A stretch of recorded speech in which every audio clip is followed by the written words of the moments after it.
DOGSO, or a denial of an obvious goal-scoring opportunity, is one of the most controversial and game-changing calls in football. So, the referee must be prepared to make the right call when presented with a DOGSO situation.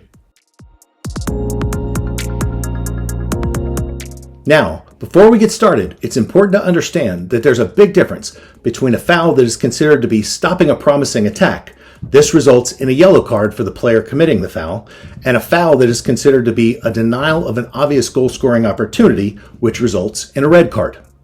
Put simply, a SPA offense would be a defender stopping an attack with clear potential, but not one that would result in an obvious goal. Whereas a DOGSO offense would be a defender stopping a near certain goal-scoring opportunity. Now, there are four main considerations to take into account when determining if a foul should be called a DOGSO or a SPA offense. Distance between the offense and the goal, general direction of play, likelihood of keeping or gaining control of the ball, and number of defenders. All four of these considerations must be covered for something to be considered a denial of an obvious goal-scoring opportunity. The attacking player generally has to be within a relatively close distance to the goal. They need to be generally heading towards the goal. They need to be in control of the ball.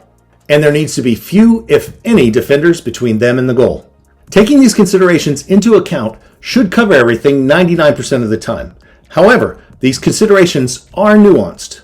For example, if an opposition goalkeeper is in the box for a last-minute corner and the ball is cleared to an attacker in his own half who has a clear run at an empty goal and the attacker is fouled, that would be considered a DOGSO even though he's 60 yards away from the goal. That being said, for most standard situations seen in matches, those four considerations should have you covered.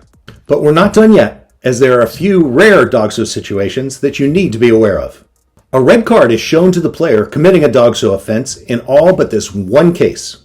If a defending player is in their own box and fouls a player in a DOGSO manner, they're shown a yellow card and not a red card if they were attempting to challenge for or play the ball.